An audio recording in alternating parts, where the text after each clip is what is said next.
Butte, Montana is the people. And I always said it only could have been done in Butte, Montana. Where else in the world could people of all walks of life and all religions, and some with no religions at all,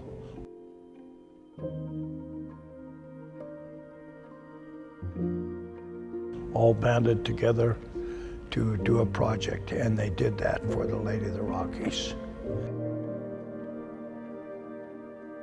And that's why we love Butte, and that's why Butte is what it is today.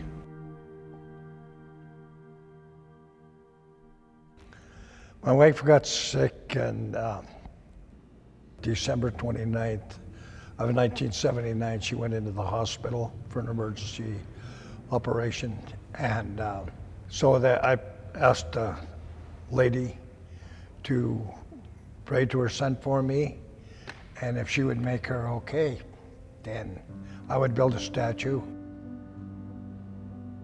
I love my wife, and I wanted her to be well. Next morning, when I looked up on the East Ridge and seen Saddle Rock, and I thought, why not put it up there? There are many versions of the story, many ways it can be told, but this is how those that were there remember. Remember building the lady, those that turned a husband's pledge into a monument and turned the lady into an enduring tribute to all women. Well, I heard about Our Lady of the Rockies when it first started, when they first started construction over in Roberts Yard. So I thought, why not use my skills to help out? That was a wonderful idea. Very, very, just, it's a blessing to be up there, you know. Well, I heard about it and liked it, and so I went down and inquired about it and started helping them. I thought, well, sure, I can contribute where I can. And my wife, she insisted. She said, you gotta get him alone. When they said they was gonna build a statue on the East Ridge, didn't make no difference to me what they put up here. I didn't really think nothing of it. And at the time, I sort of thought it was a half joke, you know, he had so many crazy ideas that I wasn't sure if this was real or not. Well, he said a little statue, and I thought, well, that wouldn't be bad. We could go up and just set it on the outside edge. Finally he said, well, we settled on a 90-foot statue, and I said, boy, looking at this ridge, we got a lot of work to do. The statue would eventually sit at the edge of the East Ridge on the Great Divide overlooking Butte. But after making the promise and beginning to gather the people to build it, Bob and the Lady of the Rockies project encountered their first major hurdle. We didn't know who owned that land. Looking into those mining claims, my wife did most of that, and that's a big can of worms she never wanted to open. Finding the landowners of the proposed site would ultimately take months of tedious work poring over maps, mining claims, and land leases. With the help of his wife and many others, their work would pay off after discovering a local family owned the parcel they wished to build on. Our families had a special relationship with the Blessed Mother, so we thought that if we could do anything that was good and worthwhile and faith-filled, that would be it. Our family owned the mining claim. I didn't give an answer immediately because I had to talk with other members of our family. You can imagine what the reaction would be to anyone who said they're going to put a statue up there that they said would be just a slight larger than the Statue of Liberty. My question to them is if they had taken their medication that morning, because I thought maybe they had a little problem without their medication. His reaction, I talked to him and his father, and they told me that to call him about Wednesday. This was like on a Friday. Driving out to Whitehall, my heart was kind of broke. And my wife said, what's going on? And I said, well, maybe we're not going to get the land. She said, Bob, what if somebody come out here to Whitehall and said that they want to put a statue on your land and they just want to take over? She said, wouldn't you have to think about it? It was an impossible dream that they had. Bob O'Bill and Joe Roberts, both wonderful people, both great supporters of our city. So I called back Wednesday, and that's when Guy said, yeah, we'll give you the land. So without Guy Ocello, it never could have happened. With the land secured from the Ocellos, the project began to move forward in earnest in the winter of 1981. A key member of that group, Mike Cerise. Cerise would lead the charge to build a road to the top of the mountain, a road built entirely with borrowed equipment, donated fuel, and volunteer labor. Took a lot of blasting, a lot of pushing, a lot of work, period. We'd make sometimes pretty good progress. The next day we'd take and cut a little more and a little more. We got down to one spot and we hit a real bad section of swamp. And I got stuck in it. And Bob said, boy, now we're in. He said, how are we getting out? Building the road up the side of a mountain became increasingly costly to the project and nearly bankrupted the enterprise. But one time we were down to $14 in a fund, and it didn't look very good. One night, Bob O'Bill came down off the mountain, and he told me, he said, we're done. And I said, what do you mean you're done? And he says, we're out of fuel. We have no money to buy any more fuel.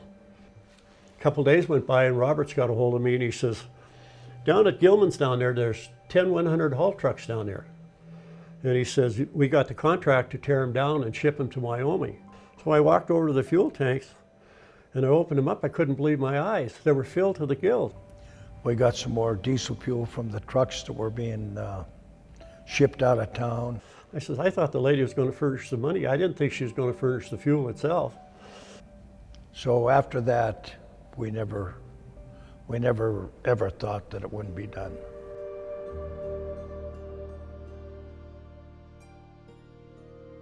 Many times in our lives, you're not sure about spirituality.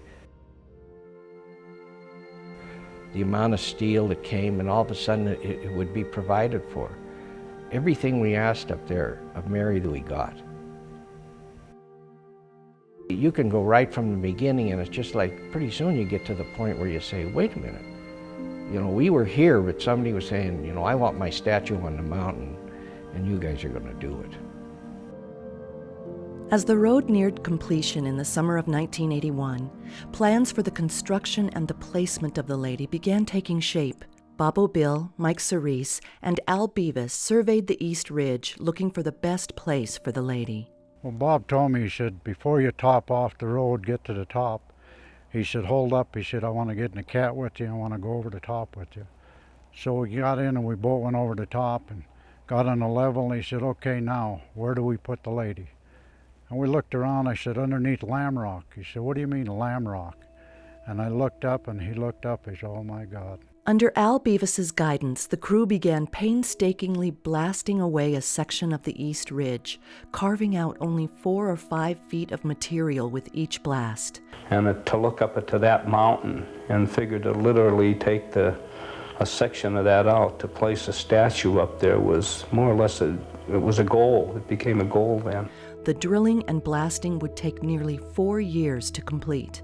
In the summer of 1984, the blast area was now large enough for the rebar and concrete foundation. I was pitching horseshoes with Bill Barth, and Bill said, what are you doing tomorrow, Cass? I said, oh, I don't know. Why? He said, how about going on the mountain with me? He said, I got a survey where they're going to put the legs for the statue. Thought I hadn't been on the mountain for about 10 years, I think. I said, yeah, I'm going to come up with him. The circular formation of the base would require 200 yards of concrete and 4 legs that would anchor the steel skeleton to the mountain. The plans called for placing these bolts 20-foot long, so we decided the best way to do it is to drill 4 small shafts. They were about 4 by 7, and it called for circular rebar in concentric circles every 6 inches in a radius of 25 feet every 6 inches. And I thought, man, that's great. So I contacted a few of the ironworkers on the hill, and Arnie Harris says, well, why don't you use that roll that's outside? And all we had to do was cut them to length, and it was remarkable how that happened. Well, from then on, come building forms for the base, and then we had a rebar all around where the cement was going to go, and then they poured the cement. 2 cement trucks and 100 men poured the foundation. There was a bunch of us around because we wanted to see it done. In 1983, the situation in Butte had become dire. The town's largest employer, the Anaconda Company, had shut down its mining operation. The unemployment rate skyrocketed over 15%. Over 4 years, the community lost 4,000 members of their workforce. People were out of work, and it was tough times. The Lady of the Rockies project gave meaning to a community suffering. Jesus and Mary took a handful of men that were out of work, and they went up on that mountain and they built a road that was out of solid rock. And then with 100 men, they took and they built a base. I often ask myself, why was I picked or chosen? Why was it Joyce and I that were picked to do this? Because once we got on the mountain, the guys decided that it was always meant to be, maybe. And so I asked myself, why me? The answer to that was, I knew the right people. It's pretty easy for a guy to have an idea, but how many people have got the great friends that never faltered and stayed with it? After much discussion and design changes, Joe Roberts brought the idea to one of the welders at his equipment repair shop, Leroy Lee. I was a welder for Roberts Rocky Mountain. They got this Mazzola to build this model. It was a 9-foot model. And Roberts took me up and showed it to him, and he says, do you think you could build a 90-foot statue from this? And I looked at it and I said, well, where's the prints and the grids? And he said, well, there is none. And I said, could you build a 90-foot statue looking at me? And Joe said, no. And I said, well, that's what you're asking me. I never built a statue before. A couple weeks went by and Bob Bill came into the welding shop. He had this little 10-inch statue, a ceramic statue. I said, well, what are you doing with that? And he said, well, some lady gave it to me and I thought maybe you'd like to see it. And I said, well, I've seen statues before. He started to leave and I said, you better take this with you, you'll get broken here. And he said, I'll pick it up in a couple of weeks. Well, a couple of weeks went by and one day Joe walked in and I said, Joe, this should be the Lady of the Rockies with its hands out. And Joe said, well, who would get to build it? And for the life of me, I can't believe I said it. I said, I'll do it. Joe just stared at me and he just walked out. And I thought, thank God he didn't believe me. So then he come back in again and the next day and he says, well, when are you going to start? And I wasn't doing much good out there because I was walking around thinking about how I'm going to tell him I can't build this statue. So anyway, we went to the 4:30 Mass and I looked up at the figure of Mary on the wall and I said, if you want me to build you, you better tell your son to show me how. And that night I come home and I tossed and I turned and I thought, how in the world am I going to tell him I can't build that statue? And all of a sudden it was like I watched a movie. How to draw the lines in the floor into squares, how to bend the iron. I couldn't believe it. That's how it come about. The statue would be divided and built in 6 sections totaling more than 60 tons. Construction of the statue would take 3 years. I would say I gave half my life to the lady. My poor wife, she calls her the other woman. She's been a big part, right from the beginning to when I did the prints for the lady. I mean, she worked with me on it. She was like standing behind me the whole time I was building that statue, just like Joyce was behind Bill. When you looked at them coming up and doing what they did and the people that volunteered and the ladies and all that helped us and the people that donated stuff, you just couldn't let the project go, and it was going to go. We just decided, and everybody just pitched in, and that's what we kept doing. It was decided that the best way to bring the lady to the mountain would require airlift by helicopter. On a typically cold day in December 1985, a flight crew from the Nevada National Guard arrived in Butte to assess the feasibility of the airlift and determine whether the Sikorsky Sky Crane helicopter could meet the demands of the project.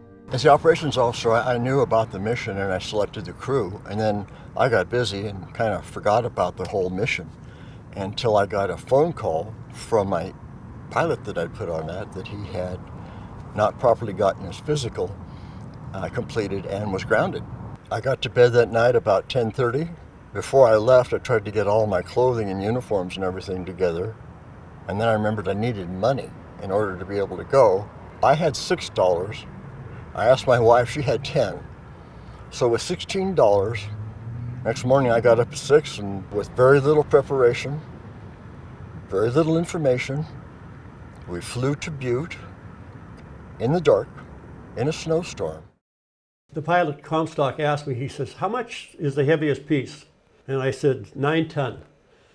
And he said, ooh, boy, that's right at the limit. He said, you don't think you can take some of that iron out of there? And I said, well, I'll take out what I can.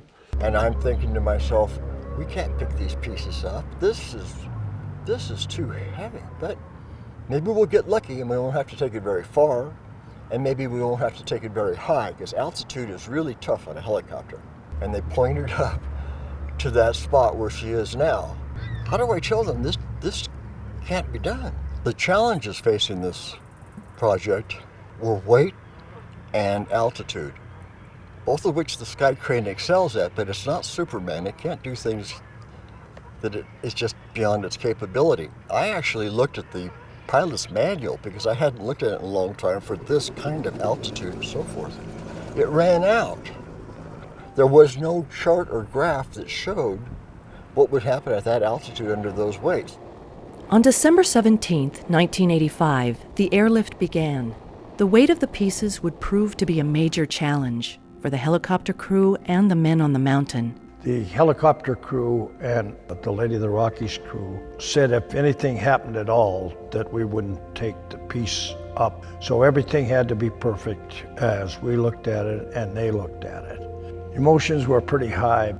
Over the next 2 days, the crew would successfully place 3 of the 6 sections. Leroy Lee with a big smile on his face, Bill Barth with a big smile on his face, and everybody up on the crew is smiling, George James. And everybody up here is smiling. We've got her into position and we're home free. Day 3 of the airlift, the hand section. The aerodynamics of this piece created problems as the piece was lifted up to the mountain. Hoot Gibson said, you know, we'd never work in the wind usually. I'd like it so we didn't have any wind today. And we were on the top of the mountain, we turned the corner, we went to the statue, it was dead calm. As they flew the hand section over the top, we all reached up and grabbed a tagline. And I looked up and thought how beautiful them hands looked hanging down underneath that piece. He was coming over the top of us, and pretty soon it started spinning. It got the air turbulence. And they had ropes on them, and I looked over at the one corner, and there was ropes wrapped around one guy. He threw them off. We were in control, but the load itself was fluctuating tremendously. It just came on right through us, between us. You know, it was a take your breath away moment. And then, for me, I was at the back side of the statue, and then the hand section came flying by and just stuck in the front of the statue. Then the helicopter seemed like it was going to go into the mountain, but then it dove away from where I was. All of a sudden, I thought the whole thing was just going to crash right there on the front of the mountain. So we all ran to the edge of the cliff, and we watched the helicopter going down the cliff, going swaying back and forth. The ground crew on the mountain were filled with terror as they rushed to the edge of the cliff. When the first one hit the side, everybody just, their heart just dropped. They thought, my God, this is going to be the end of it. I had my hand on the button to release it. My first ever if I had.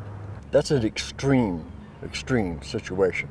because we were at the aircraft's absolute limits and our absolute limits. Losing that load would have been the most awful thing that ever happened to these guys. Then he's going to drop it or he's going to set it down and smash the hands. He managed to pull in some more power, a little more, and a little more, and a little more, and began to get the nose up, and we finally got some airspeed. And then they were lucky to find a spot out at the airport to set it down where there couldn't have been, wasn't that much damage to that fourth section. We couldn't go any further. If we were missing that section of the statue, that was it. We were going to have to stop. Who knew when we were going to get a helicopter back again? The previous 2 days' excitement as this 6-year odyssey neared completion began to ebb away from the crew and was replaced with a sense of dread and the fear that years of effort were coming to an abrupt end. That for me was probably the pivotal moment. And I think it's about that time people understand there was a bigger power up there than just us. And I think everybody was involved in that period. I might have had the words, but the thoughts were going through everybody else's mind that, Mary, you need to help us get this done, because we realize that we aren't in total control here. We all came up here for our own reasons, and we're all dedicating ourselves to this project for whatever each of us has to offer. We're offering our skill, our ability that we've learned over the years, and we're offering it up that we get this project completed for the people that have involved us in this. We thank everybody here, and we thank the one up above who brought us here. And let's bring this baby home to a happy conclusion, and we need her help to do that. We got the skill, she's got to help us. So let's get her up there. It just seemed like everybody just joined in and everybody held hands and Jim said a prayer. And tears were there and emotions were very high. And I'm telling you, I'll never forget it. It was like you threw a light switch. And we said our prayer, the wind went to 35 knots, and the rest is history. It means a lot different to different people. They see the pictures and all the memorials in there. To me, it's a miracle. You go back and you go through the whole thing and it's just unreal. I mean, you cannot believe what happened up there and why that statue's up there. Love and faith is the 2 words that I have to describe it in. And I think that is so true. And it's even more true today.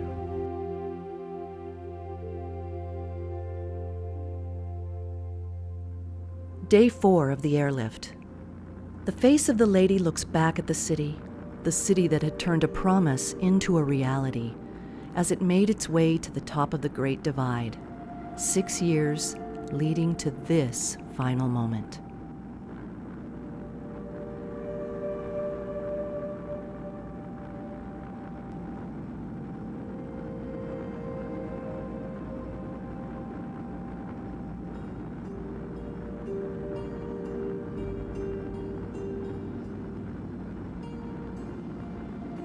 As soon as I got the statue head in place, we had the topping ceremony that we gently laid down beside her.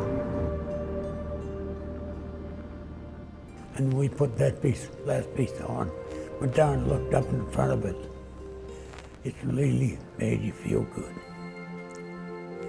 Made your heart feel good. Everybody was hugging everybody. It was really kind of a fulfillment for everybody's dreams and aspirations, I guess. That was when my son asked me, Dad, what do you get paid for this project? I said, son, the night the lights are turned on. The entire city had to be watching. I mean, it was just, there's certain things that you will never forget in your entire life, and that's certainly one of them. So we pulled up to 12,000 feet and then came back around slowly in front of her to see her in her entirety for the first time.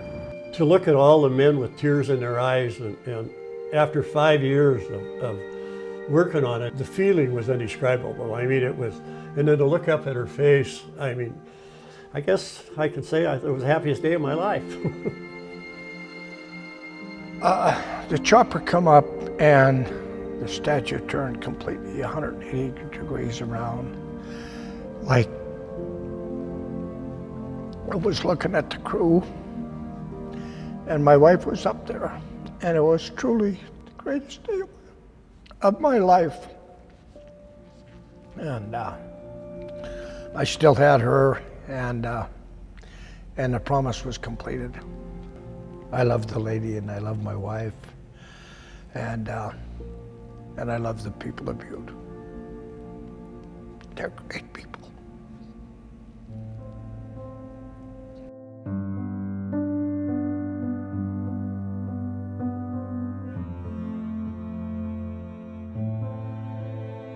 So as I started across the highway, I looked up. Bobble Bill and electricians had stayed up to put the lights on the statue. And I was crying so hard by the time I got home that my wife put my head on her lap and she kept asking me, "Leroy, what's the matter?" And I said, "Why me, Pat? Why was I chose to build this? I'm a nobody." And my wife said, "When Jesus and his mother want something done, they always pick a nobody." So if anybody out there asks you people, who built the Lady of the Rockies, just tell them it was a whole bunch of nobodies. Everybody got in, now it's part of the community. I think we can accomplish anything. It's just a wonderful sight, you know. One of the most rewarding missions that I had ever undertaken. Couldn't think it would be done, but it is. I was glad to be a small part of it. And it allowed people a place to pull together. It's in my heart, so it's hard to put it in words. I know I look at it and it's just a statue, it's a memory. We were all proud of each other and what each one done. It was done out of love and faith.